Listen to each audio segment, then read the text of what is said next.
बिस्मिल्लाहिर्रहमानिर्रहीम। अस्सलाम वालेकुम। Welcome to my YouTube channel. तो आज मैं आप लोगों से फ्रोज़न पराठा की रेसिपी शेयर करूंगी। तो ये पराठा बहुत ही मज़े का और क्रिस्पी रेडी होता है। तो ये देखिए पराठे की एक एक लेयर आप। तो चलिए हम रेसिपी की तरफ चलते हैं। यहाँ पर हम एक बर्तन लेंगे और इसमें मैंने 1 कप गंदम का आटा लिया है और 1 कप मैंने इसमें मैदा लिया है। अगर आप मैदा स्किप करना चाहें तो आप स्किप भी कर सकते हैं। हाफ़ टी स्पून मैंने इसमें नमक ऐड किया है और 2 टेबल स्पून मैंने इसमें पीसी हुई चीनी ऐड की है। तो चीनी हमने इसकी शेल्फ लाइफ बढ़ाने के लिए ऐड की है। तो 1 टेबल स्पून ही मैंने इसमें घी ऐड किया है। अगर आपके पास ऑयल है तो आप वो भी डाल सकते हैं। तो अब हम इन सब चीज़ों को हाथों की मदद से अच्छे से मिक्स कर लेंगे। अब यहाँ पे मैंने इसमें थोड़ा सा पानी ऐड किया है। पानी आपने थोड़ा थोड़ा करके डालना है, एकदम से नहीं डालना। तो इसको हम थोड़ा थोड़ा पानी डालकर अच्छे से गूंदेंगे। जैसे आप नॉर्मली गंदम का आटा गूंदते हैं इसी तरह से हमने इसको गूंदना है। तो एक बात का ख़ास ख्याल रखना है, आपने इसको ज़्यादा नरम नहीं गूंदना। तो इसी तरह से हम इसको 1 मिनट के लिए और गूंदेंगे। तो यहाँ पर हमने आटे को गूंद लिया है। तो अब हम इसके पेड़े बना लेंगे। तो ये देखिए पहले मैंने खुश्क आटा लिया है और इस तरह से हम इसको रोल करेंगे, फिर हम इसके पेड़े बना लेंगे।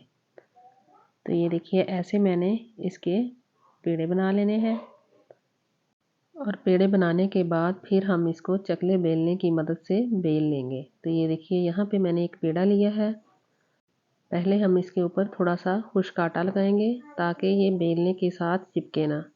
तो ये देखिए मैंने दोनों तरफ खुश्क आटा लगा लिया है। तो अब हम इसको बेलने की मदद से बेल लेंगे।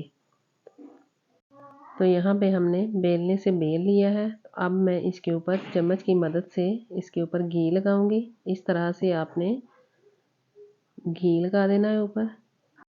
तो वीडियो को आपने एंड तक देखना है, इसको आपने स्किप बिल्कुल नहीं करना। तो यहाँ पर मैंने चम्मच की मदद से घी लगा लिया है। तो अब हम इसके ऊपर खुश्क आटा लगा देंगे। तो खुश्क आटा हमने इसलिए लगाना है, इस तरह से इसकी लेयर बहुत ही अच्छी बनती है। तो वीडियो को आपने एंड तक देखना है, इसको आपने स्किप बिल्कुल नहीं करना। तो ये देखिए अब हम इसको हाथों की मदद से इस तरह से ठीक करेंगे और फिर हम इसको रोल करेंगे। तो ये देखिए इस तरह से हमने इसकी फोल्डिंग करनी है। तो इसके बनाने के मैं आपको 2 तरीके बताऊंगी। पहला तरीका ये है, इस तरह से हमने इसको रोल करना है, फिर हम हाथों की मदद से इसको इस तरह से थोड़ा सा बड़ा करेंगे। ये देखिए ऐसे हमने इसको थोड़ा सा लंबा कर लिया है। तो अब हम इसको ऐसे रोल करेंगे। ये देखिए ऐसे हम इसका पेड़ा बनाएंगे। ऐसे करके हमने इसका पेड़ा बना लिया है। अब हम इसको दबा देंगे हाथों की मदद से। तो यहाँ पर हमने पेड़ा बना लिया है। तो अब हम इसको फिर बेलने की मदद से बेलेंगे। तो ऐसे हमने इसको बेल लेना है। तो यहाँ पर हमने बेल लिया है। तो अब हमारे पास कोई बटर पेपर नहीं है तो हम ऐसे कोई जुगाड़ लगा लेंगे। तो यहाँ पे मैंने एक शॉपिंग बैग लिया है और इसकी हम साइडों से कटिंग कर देंगे। ये देखिए एक साइड से मैंने कटिंग करके उतार दिया है। तो अब हम दूसरी साइड से इसकी कटिंग कर लेते हैं। तो ये देखिए दोनों साइड से हमने कटिंग कर ली है। तो अब हम इसको सीधा करेंगे। सीधा करने के बाद फिर हम कैंची से इसकी एक साइड काट लेंगे।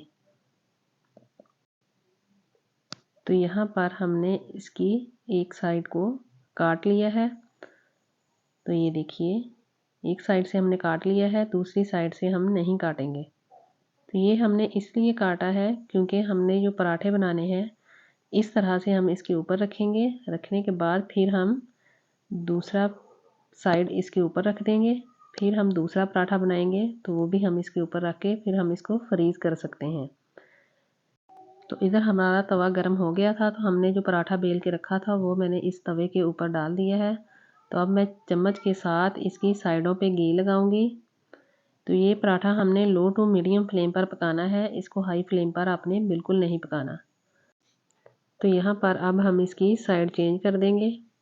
तो इसी दौरान अगर आप चैनल पे नए हैं तो आपने अभी तक हमारे चैनल को सब्सक्राइब नहीं किया तो प्लीज़ हमारे चैनल को ज़रूर सब्सक्राइब कीजिएगा और बेल आइकॉन भी ज़रूर प्रेस कीजिएगा ताकि हर आने वाली वीडियो का नोटिफिकेशन आप तक पहुंच सके।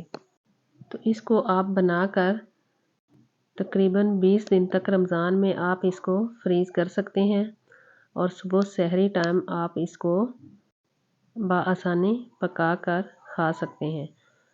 तो ये हमारा पराठा यहाँ पर रेडी हो चुका है। तो ये बहुत ही मज़े का हमारा क्रिस्पी पराठा रेडी हुआ है। ये देखने में ये देखिए कितना क्रिस्पी लग रहा है। तो आप भी इस रेसिपी को ज़रूर ट्राई कीजिएगा और हमारी वीडियो को लाइक और शेयर भी ज़रूर कीजिएगा। दुआओं में याद रखिएगा। अल्लाह हाफिज़।